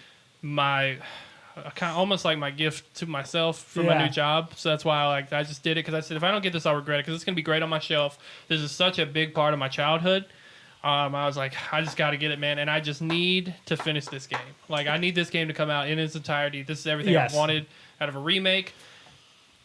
We're getting to the other one. How they did the action, the ATB with the action combat Yeah. was incredible. Yeah, when I saw that, I was like, "This is crazy cool." Yeah. I want to play this now Yeah. because after watching you play, I think it was 12. Yeah. 13. It was 13. I'm sorry. Yeah. I really liked that. The way it was kind of like you felt like you were always moving around, and then you would have the strategy portion. I was like, yeah, that's great. Okay, I get that. Watching him do it, then all of a sudden it's like, now you can figure out what you want to do. I'm like, oh, this is Yeah, just I a whole new thought it was level. the perfect way to merge these generations, basically. Yeah, Yeah. I agree 100%. Because it was like, Dylan doesn't like turn-based combat, whereas me, it's like that's what I grew up in. Pokemon, Final Fantasy. I was like, I'm okay with it. I get to think, I get to strategize. So it's like, cool. You get your fast-paced style, and I get some strategy to it. I mean, Yeah. it's wonderful. Well, it was interesting because I adore 15. I know there's a lot of detractors tell. there. Oh yeah. I'm sorry, 7. Da-da-da. That shirt is hot. I love that shirt. Thank you. I adore 15, and one of the things they did there was that you can in the settings you could change your combat style to wait. So when you stopped moving, time stopped, but you had a bar that went down until the battle ended. So it was similar to this, but I think they're doing this one better, where it is as you combat, you fill up that bar, and now you have access to those options. I Yep. think it's really smart. Yeah. You, Brianna, and Evan could totally go in together. Hey, Brian, or whoever, how many people you need to for my birthday? So I'm saying You that. might want to pre-order that fast. It's only in the Square Enix Hey, store. we got to get another 10 people in this. Oh yeah, not to mention if you I don't don't- get the pre-orders, it's gonna be like $1,000 in Yeah. like Yeah, I tomorrow. don't have my phone on me, but it's only in the Square Enix store, and it took them a little bit to put it up on the site. It may still be there. I mean, $300 is gonna. I'll look deter after the some show. people. If it's not here after the show, it is what it is. The bar of entry is gonna be a little bit higher. But yeah, I thought it was amazing. I was If it's very, not, we can talk. very excited about it. He'll let you touch it. I can't wait. He always lets me touch it. They also announced they ended their show with another major announcement, which would be Marvel's Avengers. So this is their game coming from Crystal Dynamics. It is including a full cast, it appears, of the original core Avengers, though it's kind of confusing at the moment whether Captain America is alive. They showcased Yeah. the opening sequence in which the Avengers are in San Francisco. They are attempting to take down an enemy, and then this experimental technology goes wrong in their helicarrier where Captain America is. And they call it A-Day because it ruined San Francisco, and now the Avengers are outlawed. 5 years later, they have to come together because bad guys are coming back. It looked really cool from what we saw. The models look weird because it's Yeah. like just enough off of the movie models. You're like, Huh. But they have a killer voice cast. So Nolan Yeah. North and Troy Baker coming in. Troy Baker being Bruce, Nolan North being Iron Man, of course. Yep. Laura Bailey's going to play Black Widow, and then the other two voice actors, I apologize, I don't know them off the top of my head. I don't remember their names either. Biggest surprise to me, to be honest. Biggest disappointment to me. What? So I did think this is weird. They gave a release date of May 15th, 2020, and this is an interesting reveal, but once again, like they had very little gameplay. There was gameplay Yeah. in that trailer, but very little gameplay. We have no idea what this game is, and it's made even worse by the fact that they keep explaining that this game is going to be an ongoing game. They're going to continue to deliver content for it. They're not going to charge any loot boxes or season pass, and it's a single player or co-op experience. Like, what does all of that mean? Yeah. This part was why Square Enix will not be the best conference for me. Yeah. Is because they dropped the ball so hard on Avengers, so hard that I think the characters, while yes, I understand you're trying to make them unique because you don't want people to relate them to the movies because no one wants to go against RDJ and Yeah. Iron Man. I get that. The graphics, they looked weird. Like they barely had necks, or like Thor was like a blocky neck. The graphics looked weak. The gameplay, you didn't tell me anything, but what you did tell me on the Marvel website was that it features single player and some co-op missions. So you're telling me in that description I can't even Ooh. play co-op in all of it. Yeah. That's how I'm It's going to taking be a that. separate co-op mode with their own dedicated missions, probably. Which doesn't make any sense because I don't understand why me playing Hulk and Dylan playing Iron Man and Mark playing Thor Black Widow. or Black Widow. Representation. Also, you don't have Hawkeye in there, which granted I don't think Hawkeye's that important, but he's an original Avenger. Unity did that. No one liked it. I know. you Unity just- was broken for a lot of other reasons. The way that you changed this conference to me, and I know this will hurt you to your soul, is you take some of this random JRPG BS out of here, and you give of Marvel Avengers the same treatment as Final Fantasy No, VII. I agree 100% actually. Like that, they made, first of all, we won't talk about it other than I'm going to mention it right now. They released like 4 or 5 trailers for content that they already have out today. Yeah. Like an Oh. Octopath Traveler trailer for a Steam port that's already out. It's been at out for least like 2 weeks. 3 days ago. I thought it's been longer. Yeah, I than know, but Yeah. it doesn't matter. It's already out. The Life is Strange 2, already out. And then didn't even detail the release dates for the new episodes that haven't come out yet. Like, Yeah. Yeah. that kind of stuff could have easily cut out, and you could have given us 5 more minutes of Avengers at least. Yeah. I know you guys are disappointed, but like I was happy just to see no, a yeah. Crystal Dynamics like Tomb Raider style action Marvel game. I was just like, this is cool. I never thought to see this. I'm I somewhere was between expecting you two. something more. I just need more details cartoonish. from it. I get you, and you're cool, and I totally get that. Now I see your position. I'm just easier to please, and because of that, I'm happier. So what I'm getting at is. But you're dead on the inside. Yeah, but at the same time, like I'm still happy to see this coming. I Yeah. think it has a lot of potential. They might have some bumps. They might have some really. I mean, the fact that not everything is going to be co-op, that's a problem. Yeah, I agree And with that that. needs to be It rectified. needs to be one or the other. Yeah. I think it has a lot of potential, and from what I understood anyway, this is going to be another game that's going to premiere on Stadia as well. It will be on Stadia. Yeah. Okay, so I'm excited for one, like everything Google and everything Everything Stadia should be because on I'm a fanboy. I'm on board with, but I think this has great potential. I'll agree with you. They just need to do some refinement. I imagine they're getting a lot of feedback on Twitter as a result of the Yeah, the conference. problem is they gave. I don't mean to cut you off. I'm sorry. The Marvel website gave more detail about this game Than the actual conference did. I agree with that. And because in the Marvel website they talk about how hey you can customize these Avengers with like different looks and gear from their different points in time in the comic books, and it's like so what is this like a loot grind now? It sounds to me like it was just a miscommunication of what Are you information gonna gets released. show off like if I put on cool gloves for Captain America, are they gonna change? And it's just like, I need more. I need the biggest problem is that it's not fully co-op, and I think that's the biggest thing for me. Well, Stadia being in there, Stadia gives me more hope for this. Here's the problem, though, is you are making assumption off of their language, and that's the bigger problem, is that we legitimately do not know at all whether or not it is fully co-op, fully single player. Is it a combination of the two? What is the situation? I agree with you, but do you know how you fix that? Yeah, by presenting it. I agree 100%. Again, I have super high hopes for this. This was what I was looking forward to most for this E3. Oh no, sir. No, like this was easily for me because Final Fantasy VII Remake. I mean, we've known about it for years. It's like cool. I'm finally going to see it, hopefully. But this is something new. I'm a huge fan of the Marvel Ultimate Alliance series. You get you need to switch. Yeah, I'm gonna get it. Don't worry. Yeah. That's my one of the biggest things they showed here, and I'm really excited for it. And so for me, it's like I wanted this to be that same co-op experience and tell the story. And I don't even know what story you're telling here. I don't know anything. And The tone of the narrative seems to be interesting from what they've shown, but I agree with you entirely. More information is necessary. I'm really, really hoping at Gamescom we get more. and this is just another pet peeve. I'm sorry. This will be my last point. What bothered me again about this was you don't even announce on the thing that it's available for pre-order. And like every one of these games when it got done, if you watched it on Twitch on your computer, there's a little widget for Amazon, and after each one was done, it would slide out and say, "Hey, you can pre-order this now on Amazon." And with this, it slid out, and they didn't even have the Avengers page ready to go. If you sat there and refreshed the page over 15 minutes because I wanted to see oh, you didn't talk about a collector's edition, that seems weird. I feel like there should be one here. On Amazon though, right?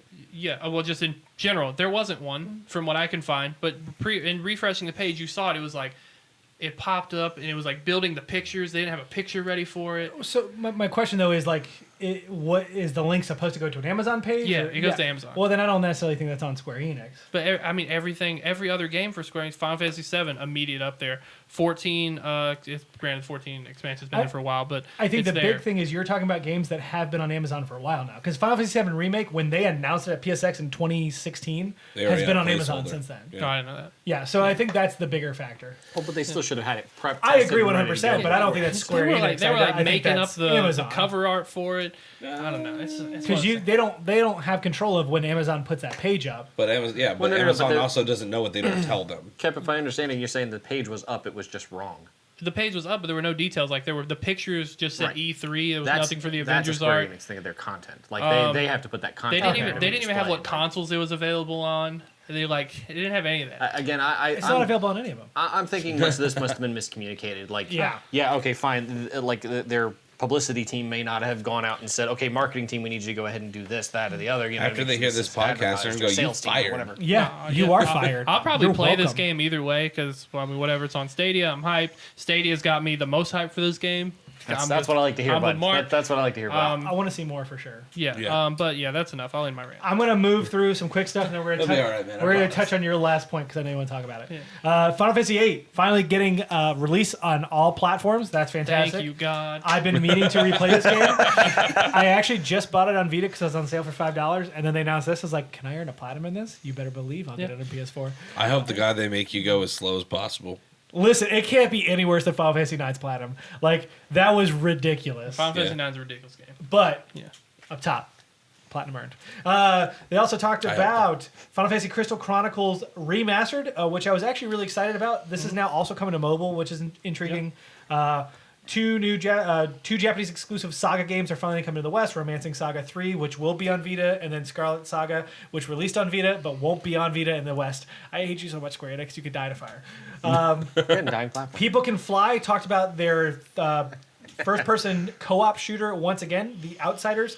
This was shown in 2 years ago, and then they're announcing it once more. There's very few details on it. It was a weird, hey, here's a dev diary that's not really a dev diary type deal. Coming out summer 2020. Hopefully we see more of that.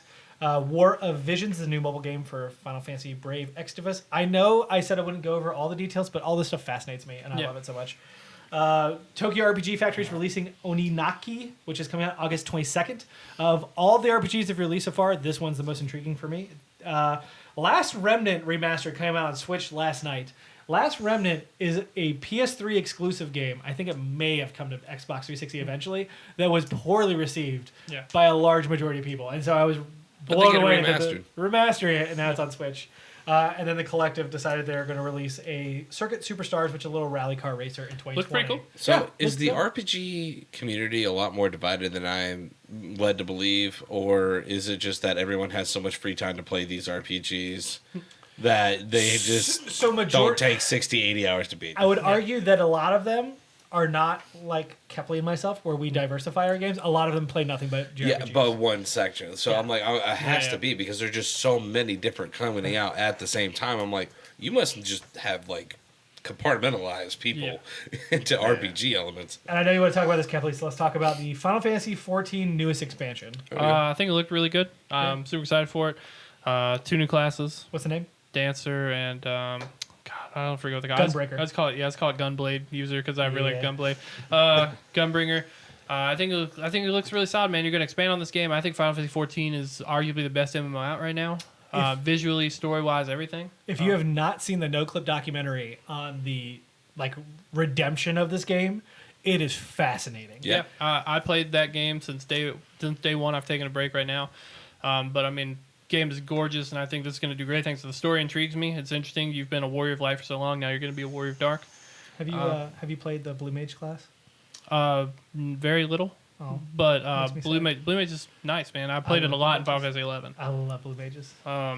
The biggest thing, I just want to do another shout out, man. Like, I'm so glad 8 was finally able to be remastered. I know, I agree. because like It was a glaring It's- omission. it's one of those. Well, it's one of those things. Like, if you just follow the story on why it couldn't be remastered, it's Yeah. like it's Oh. a nightmare. It's just like there were licensing issues, and then They lost the master file. yeah, the master file code is gone. Yeah. and you're just like, what is going on? And then finally, it's just like I genuinely thought this would never happen. 'Cause Yeah. we have what 10, 2 have HD remasters, Yep. 7's remastered, 9's remastered. I'll tell you right now, majority of the community never thought this would happen, Yeah. and the people I was watching on Twitter and in various podcasts were like, they're gonna release a collection of 13 before they'll release 8, yeah. and here we are with 8. So I'm super kudos, stoked, man. kudos, man. I'm very excited about it too. Yeah.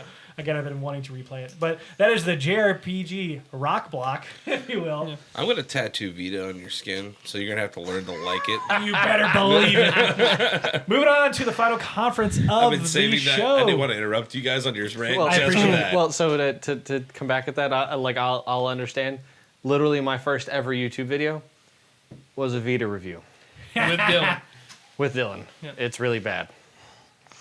You should all find comes it on back YouTube. around, baby. Moving on to Nintendo's conference. I'm going to open up with the big one. Breath of the Wild sequel is in development. Ooh, baby. They gave a nice teaser. It is a very short teaser. It is very obvious this game is not anywhere near ready to be shown. No, not at all. But- But at the same time, super exciting, and I love Breath of the Wild. Like, Yeah. the world in itself is just great. This appears to be a Majora's Mask style sequel. You just want it to be. You better believe it. You- It that is look- all let's you look want at it the to be. evidence. They're still in Hyrule, right? So the trailer showed Hyrule, Yeah. shows Hyrule Castle coming up. So they're deforming the landscape to some degree. It has a darker tone from what we saw. It does. Majora's Mask. I really. That is so far. There's no time element at all, which is Majora's Yeah, Mask. you don't need the time element. And Ocarina of Time, You just but need to whatever. deal with the coping of loss. I really do hope that The they loss of something I never wanted. actually put real dungeons in there, Yeah. like real dungeons. Because the Okay. shrines are great, but I would love like an in depth, like whew. Well, the Shines were a good break from what Correct. the norm was for Zelda because of the open world scheme. It really fit in well, Yep. especially with the exploration aspect. If you're gonna knock down the exploration aspect and you're gonna give he's with Zelda, he is doing something specifically. Larger dungeons would Let's be more not specific. knock down anything. Let's just add real dungeons. So just keep the same amount. Make this a 100-hour game. I'm fine with that. I don't care. I mean, that's fair too. But at the same time, it would make more sense gameplay wise to do it that way. I want good large dungeons. I want good large dungeons and the same large open world Not and 120 empty- shrines. I want it all. Not a bunch wants- of he wants empty everything. I dungeons. want my cake and eat it too. I'm a fat fuck. There you go. Moving on to Link's Awakening. Finally got a release date of September 20th. And this is something that I am super stoked for. I've talked about it previously on the podcast and was also one of my predictions, the only one that I got right. Aonuma, who is the director of all of the Zelda development basically going on right now, has said it is quite refreshing to come back to a game. He's been wanting to remaster this game for quite some time or remake it to some degree because it is 26 years old. Yeah. And there are plenty of Zelda fans who have never played it before. So I never got to finish it, and I can't wait to do so. I'm very Can't believe excited. you never finished it, man. I was young. It also includes a dungeon creation mode, which I thought was kind of cool. Yeah. I think that's going to lead into the Zelda Maker. Yeah. next. I mean, they're testing the waters with it. I say you put it on mobile, you'll be fine. You don't have to put it Yeah, on I Switch. think a lot of people would probably enjoy that. They did show more Dragon Quest XI, but they also showed that the next two characters coming to Smash will be the Dragon Quest hero I was unclear if the Dragon Quest hero is one character with a bunch of costumes, if those are skins, or if those other heroes are Echo Fighters because they showcased all like 3 separate heroes. Yeah, I couldn't tell that either. I interpreted it as a few heroes because it seemed like they showcased multiple abilities. Yeah. But you can never tell. It was hard to say. And then the big one, Banjo-Kazooie. Man. Oh my goodness. Not only was that a great like thing to have, but what a reveal. Dude, yes. What a reveal. So they have it with like Donkey Kong and K. Rool, and they're sitting there like sleeping. They run to the window, and a silhouette of Banjo-Kazooie appears, and everyone's like, oh, and then whoosh, and it's Duck Hunt Dog with the duck on his back. And you're like, what is this trolling? Nintendo, you're just being cruel You're right being now. mean. And then on top of him lands Boom. Banjo-Kazooie. I was like, man, bravo. Yep. That was Bravo. that was beautiful. Yep. Love the original of that game. Phil Spencer was put on record saying that this was a no-brainer. This was the easiest like collaboration he's ever done. Yeah. My hopes is that means that Xbox has Rare working on an actual Banjo-Kazooie game. That would be nice. really cool. Yeah. Because man, that franchise needs to come back. Yep. Like Banjo, and then Banjo-Tooie are great games, fantastic games, and I honestly love 3D platformers, collectathons. I understand that they had a moment and the zeitgeist disappeared. People got rid of them. They don't like them a whole lot. I love them. Bring them back. Fun games. The Animal Crossing New Horizons was announced for a March 2020 date. They originally were going to put it out this year, but they had to push it back. Yep. Pretty cool. Doesn't look that complicated. I don't know why they have to do this, but Well, mean- I think it's cool. It Nintendo. They need room to breathe, really. Yeah, Nintendo easily was putting so much stuff out this year, so it's like cool. Now you have something in 2020 to look forward to. I mean, Yeah. of all the conferences, they not only had solid release dates from now until November, but they have a ton of content to fill it in, too. yeah. Luigi's Mansion 3. You excited? Yeah. Bro, and yeah. neither of us have played it. So. Really, dude, Yeah. man. So I Actually, can't you wait to haven't either. watch it. No. Yeah. Luigi's Mansion, I find it to just be this perfect niche game. Yeah. That just like it fulfills so many things for me, and then just to see the couch and the online co-op for me is like cool. Now I can experience that with like my brothers, Yeah. especially my little brother. So Luigi's Mansion, I just remember the first one. I had such a soft spot in my heart, and I really like some of the gameplay elements of this one. It looks like it'd be a fun party game too. A lot of co-op. Yeah. Yeah, I agree. and they showed a lot of characters in co-op, so it's like I'm just seeing how crazy this could get. I love the mechanics. Agreed. The Yeah. mechanics look super interesting. Gooigi. Yeah, Gooigi.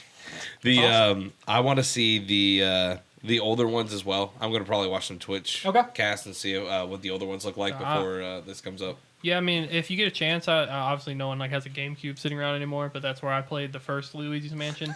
I do have a 3DS. Yeah, if who would you- do that? Yeah. Freaking retards. I do have a 3DS if you want to buy the game, but that's your own prerogative. Sorry, I didn't mean to cut you off. Pretty good. No, I just think that's really good. I think it's a good announcement for Yeah. him. I like that Luigi's kind of got his own spin on things going, so I'm down for another one. Do you still It's have one the of those game? things where I feel like No, We- we're we talk not about it gonna off get to stream. Yeah. I feel like it's one of those things where it's like I wanted it to be a bigger deal than it was, and they definitely did not make it a big deal. They're just like, all right. it hits because they know it's a niche community. It hit- Okay. Yeah. For me, I was like, this is awesome. I'm looking forward to it. And It's funny you say that because everyone talks so positively about this game. It's like everyone's played this game but me. And then the fact that he said he didn't play the game, I was like, really? Like, we play a lot of games. How did that happen? They went on to announce that Cadence of Hyrule will be coming out Thursday, which means by the time this posts, it'll be out. Which is that Zelda game made by the Crypt the of the Necrodancer. Necrodancer. I'm really Thank hyped for you. that too. Collection of Mana is also out. This includes the first release of the Seiken Densetsu 3, which is also known as Trials of Mana. This is a big deal. This game never came to the U.S. or the West in general, and so the fact that it's out now in its original form in the collection, and then they're remaking it as Trials of Mana later this year. This is once again showcasing that Square is all over the place, because they were also in this conference talking about Dragon Quest XI and then these two titles.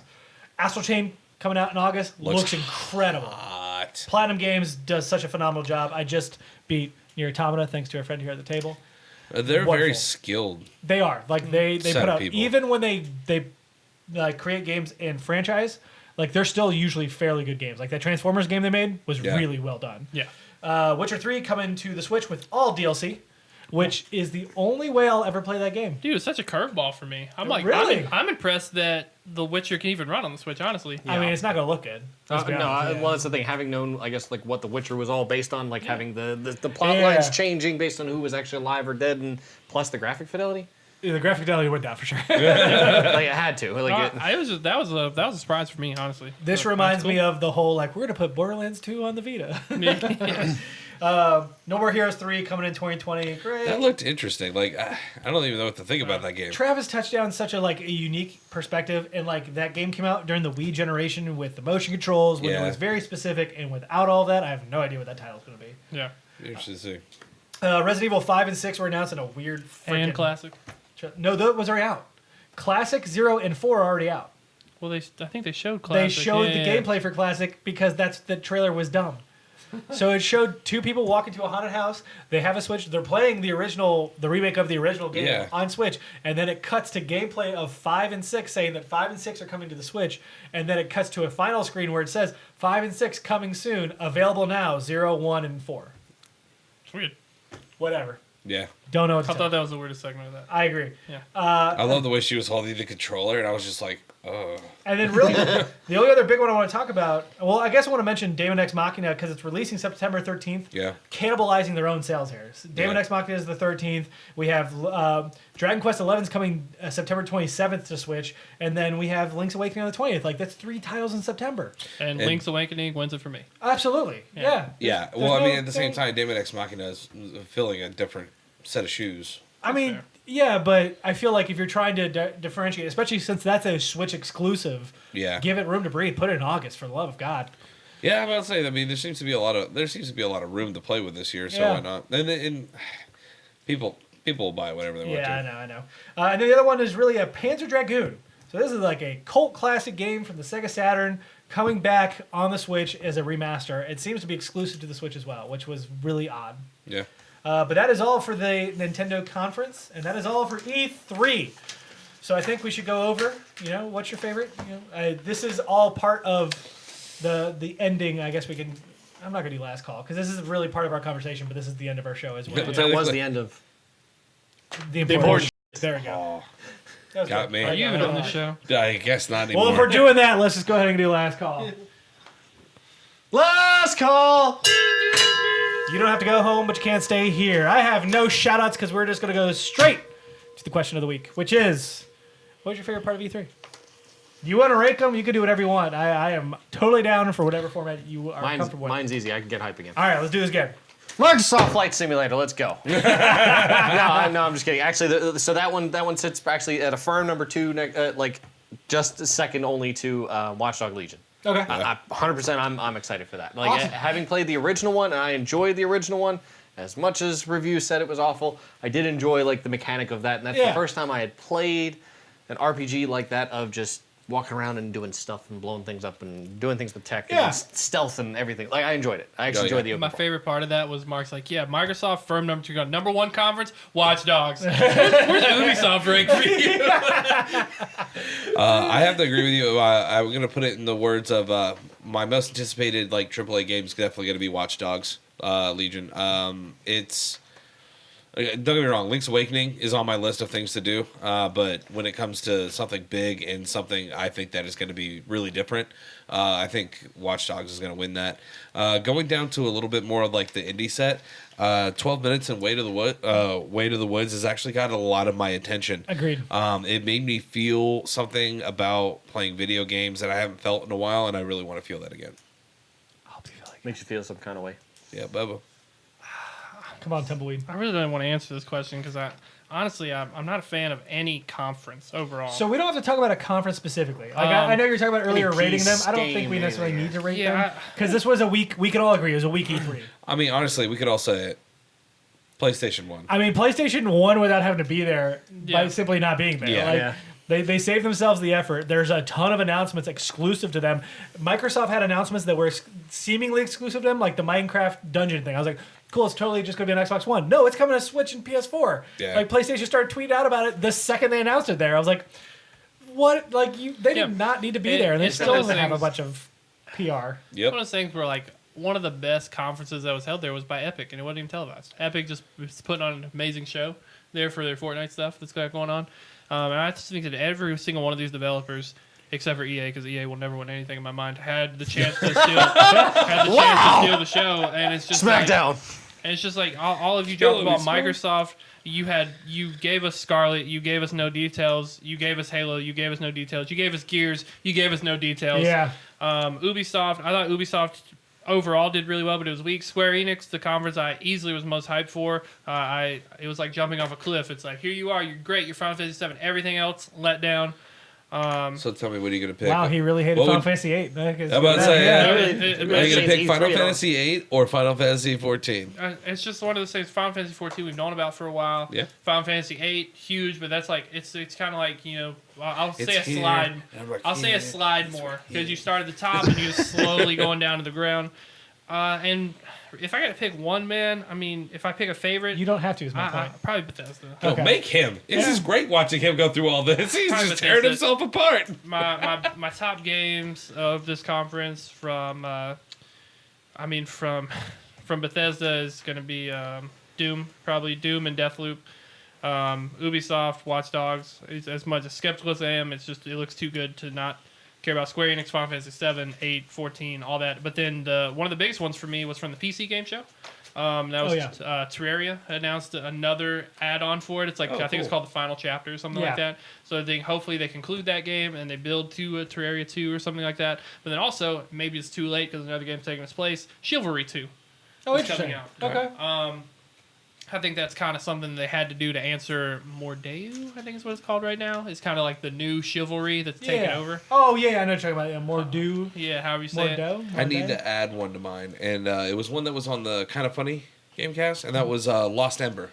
Yeah. That's That what I'm one also made me feel very similar to the 12 Minutes of Way to the Woods. I agree, and I'm really glad you interrupted Kepley for that. Yeah. Yeah, thanks.